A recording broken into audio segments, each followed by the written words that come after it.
Well, hello there, ladies and gentlemen. I'm Philanthropone, and I am back with some VR news here. Just going to cover a couple of big topics that have come out in the last few days. One of the first ones that got me really excited was this one right here. We got some VR boots that supposedly solve the free locomotion issue. I mean, can you really call it an issue? I mean, we're so used to it now, and it's all we had available to us since VR came out. But supposedly this is going to solve it, where you can walk naturally as you normally would, and you stay in place. I got a video here of it, but it doesn't, you can't really see too well. Well, you can kind of see pretty good down there on the bottom left. He's just kind of walking, and it's like he's gliding in the same spot, playing Half-Life Alyx there. You know, in a way it's really cool, but at the same time, like, can you really comfortably walk in a natural way while you're wearing those? That remains to be seen, but cool nonetheless. I mean, and look how slow you're going. Like, to beat Half-Life Alyx with those things on, that would take like 50+ hours. Just a guess. And those boots are made by Ecto VR Robotics. So we'll see where that goes. They're probably going to cost, don't want to know. But anyway, let's talk about something else. We got Amazon Luna decided to, you know, Amazon decided to jump into the streaming realm. And for some reason, they put Paper Beast on there. Look at that. Paper Beast is a VR-only game. But there's a folded edition coming out, which is a non-VR version. But that right there doesn't say folded edition. That says Paper Beast.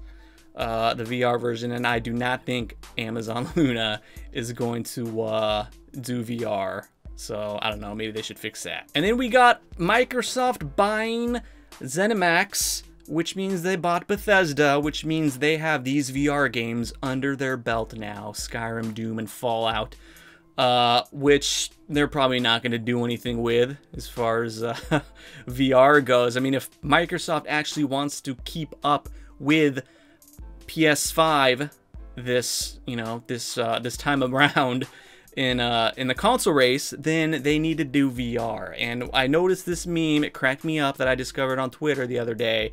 You got PS4 over here with the exclusives, which Xbox doesn't have obviously, but they needed to put VR on this guy as well. You got exclusives and VR, and you got the poor Xbox guy here who doesn't have nothing. Game Pass, I guess. They got Game Pass now. So then we got Gnomes and Goblins. This was a game that was on my radar for a while. I want to say I did some type of demo for it way back in the day, but it finally came out. A lot of people had high hopes for it.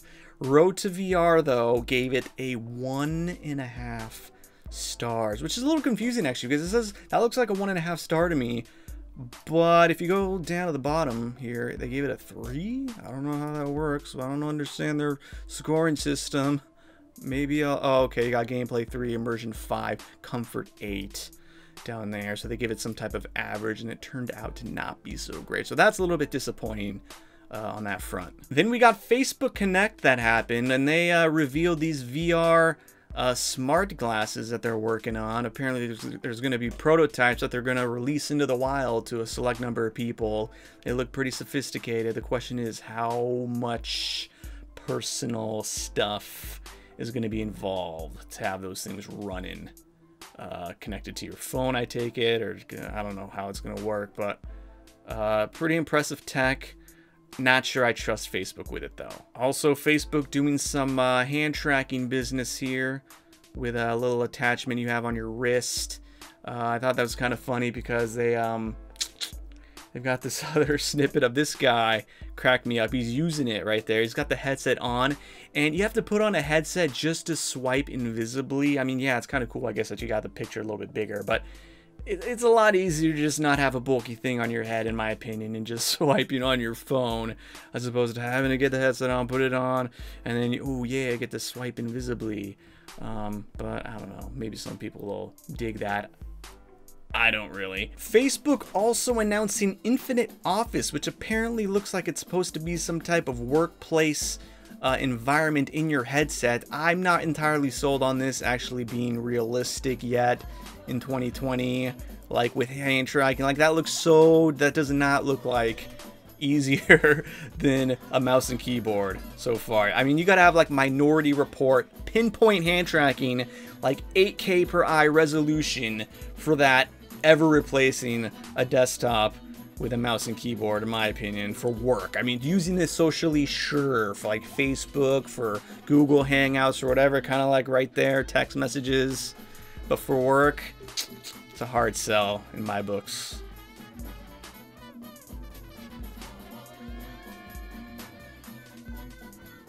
So she moves, she goes, okay, yeah, so she leaves her desk and then she wants to continue work on her bed.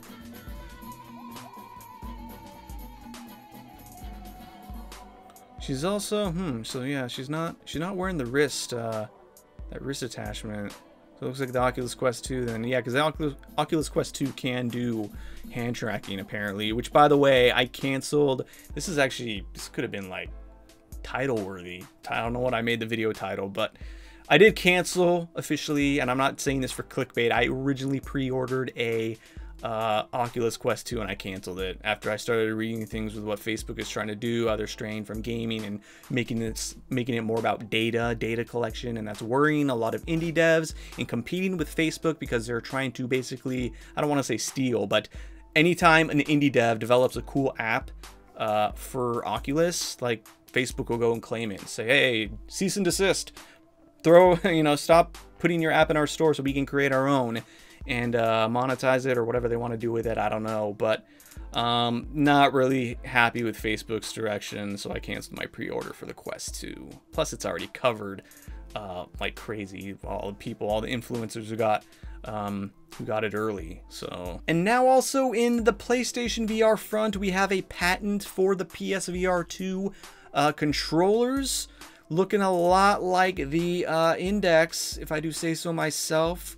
Not a lot is known, but it looks like they are finally going to step up from those Move controllers that are so outdated. These tracking based on light is so... If you don't know the story with these things, these were not made for PSVR. These were made with their little camera to do a kind of Wii-like function way back in the day. And then PSVR came out, or they started to develop PSVR, and they said, hey, let's just use this technology for our PSVR. And it's about time. It's about time. The question is, will PSVR 2 be wireless? That would be a game changer if it were. I don't know if they'll be able to deal with the latency kind of technology of what the, if they'll do it like how the HTC Vive wireless adapter does it. I don't know. It'll be tough, but that'd be sweet if they could pull it off. And Xbox here, you can see kind of why they bought Bethesda. Basically, they want to creep back up this time around in the console race. PS4 pretty much ran away with it here through January 2020, with the Switch even surpassing the sales of the Xbox One. And who knows, with PlayStation, Game Pass is like the Xbox's savior, basically. It's like their last hurrah of what's keeping them alive, basically, is Game Pass. And who knows if Xbox Series S and X finally had some type of VR capability. Phil Spencer, press a button and say, let's do it. I don't know, maybe they'd close that gap even further. All right, and that's pretty much all I got for the newsworthy stuff that has recently dropped regarding VR and the VR realm. I hope you enjoyed. I hope I filled you in a little bit with what's going on. So thank you so much as always for watching. Hope you enjoyed. If you're new to my channel and are interested in VR or gaming in general, be sure to subscribe to my channel for all of my latest updates in the future. Thank you once again. Till next time. Peace.